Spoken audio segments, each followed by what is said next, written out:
A service at Westminster Abbey to mark the 200th anniversary of the abolition of the slave trade was disrupted today by a protester who came within yards of the Queen.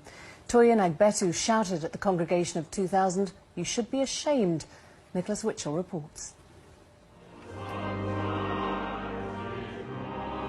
The service had brought together the descendants of some of those who were enslaved, together with descendants of those who, 200 years ago, had campaigned for the end of the trafficking by Britain of millions of Africans to the New World. The Queen was sitting with her husband close to the high altar. Close by were the Prime Minister and other senior members of the government. The service had reached its most solemn moments. The Dean of Westminster was leading an act of penitence when the protester stepped forward, unchallenged, from the Abbey's south transept. As he approached, the Queen looked up. He stopped at the bottom of the steps, at the top of which the Queen was seated.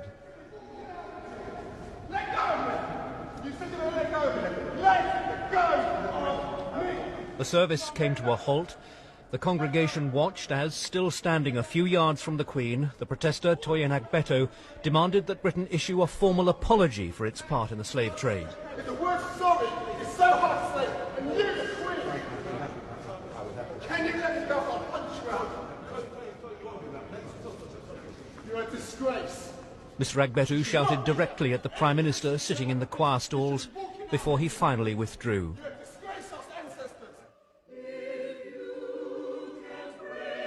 Earlier in the service, the Archbishop of Canterbury, Dr Rowan Williams, had spoken of Britain's responsibility for the slave trade.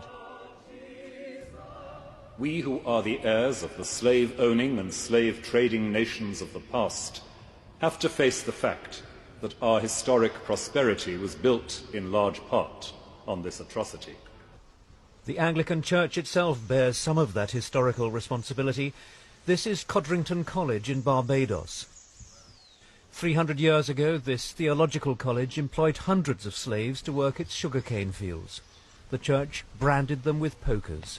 4 out of 10 died within 3 years of working here. In Westminster Abbey, silence was kept in memory of the millions who suffered as a result of the slave trade. It ended with the sounding of horns made from elephant tusks.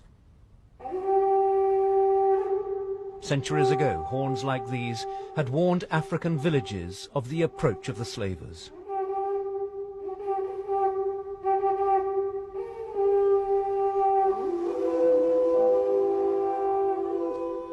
The Queen laid flowers at the memorial to William Wilberforce, one of the many who campaigned against the slave trade.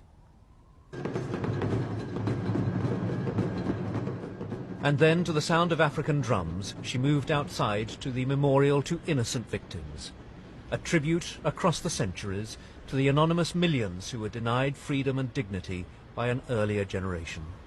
Nicholas Witchell, BBC News, at Westminster Abbey.